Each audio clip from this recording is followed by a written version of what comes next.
Hi guys, samahan niyo ako ngayong mag-ani na naman muli. Itutur ko kayo ngayon din. Oh, ayan. Ang mga bungay nasa laylayan ng lipunan. Sa laylayan lang sila mga guys. Talaga namang nakaka-enjoy ang manguha. Ayan, oh. At my back, ito ang tawag dito ay, how do you call it? Ayun, babu. Ciao, babu. Ayun nga ngayon. Comincia solo oggi, babu, fare nascere zucca.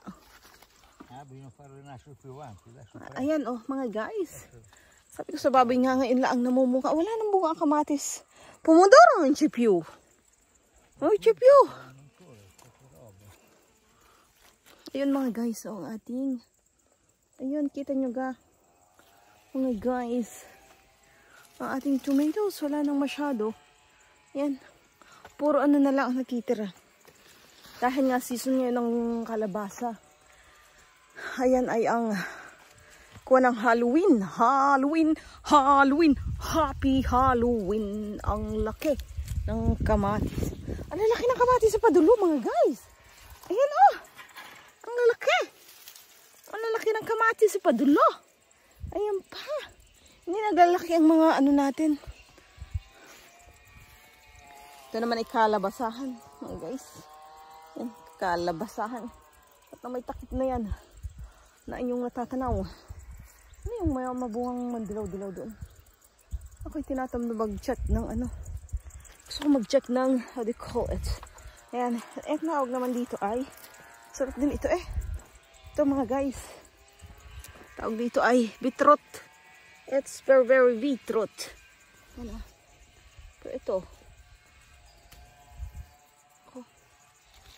Ayan ang beetroot natin guys.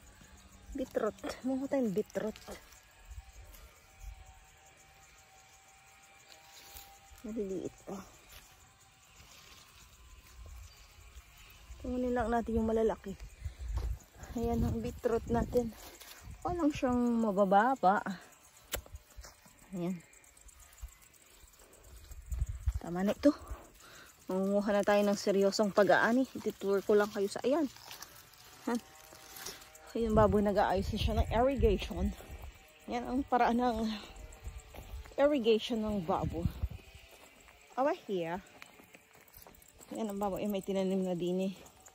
Lettuce. Tsaka ang mga broccoli. Different types of broccoli. Yan baboy. Nag-aayos na siya. And then, mag-aani na rin ako ng sile, mga guys. Because it's going to be red na the sile. And then this one gagawin na natin siyang how do you call it? Gagawin na natin siyang binhi.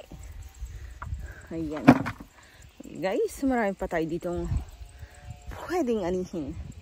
Yan, aanihin ko pa yan isa-isa kasi itong mga pajoling ito nasa ilalim ang bunga. And then, kailangan nating talaga siyang, and over here, wala pa rin tigil. Hindi magpapigil ang mga bulaklak sa kabila ng pagbabago ng panahon. Ay patuloy pa rin.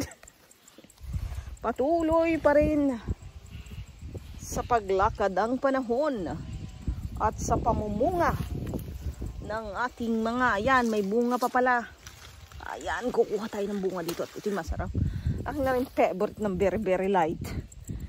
Patuloy sa pamumunga ng mga gulay. Patuloy. At patuloy pa rin. Ako. Ayun. Eko. Eko. Aba, ikalaki. Ari ka kayo pwedeng gulayin. Mga guys. Oh, ari gugulayin ko. At ari siguro ayos na magulay. Ari. Ari gugulayin ko. Dadalhin ko dun sa amin. At hinog sa puno. Ay, ari maganda kay Sarah Baby. At baby pa guys. Wait bang kay Sarah Baby lang. Pang kay Sarah Baby lang yan.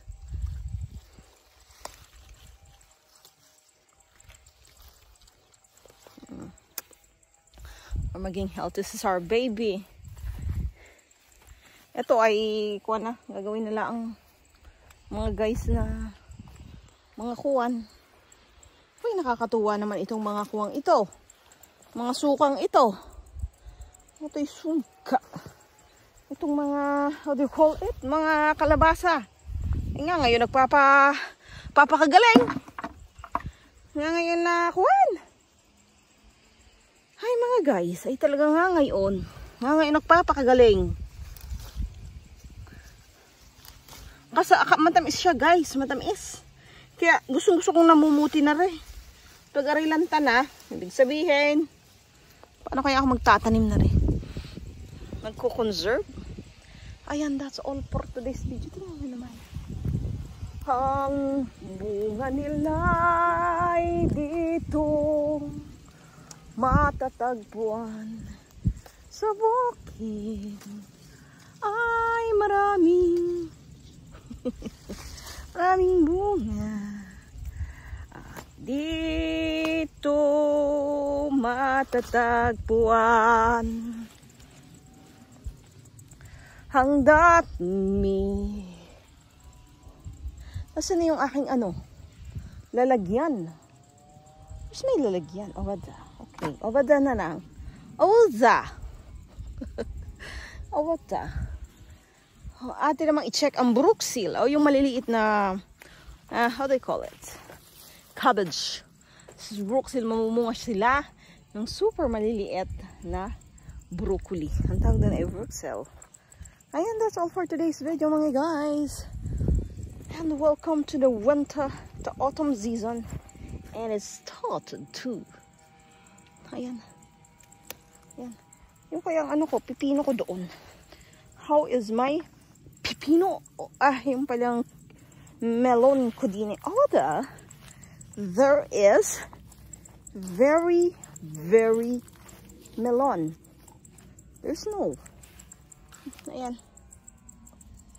Ito na lang yung tirang melon. Kasi inahin na ng babo. Kakainin natin yan maya-maya lamang. Ayan, kita nyo ba? Nasa ilalim. Ang mga bunga. At aking aanihin. Ito, maliit pa. Ang sibuyas. There's sibuyas over there. Ayan, guys.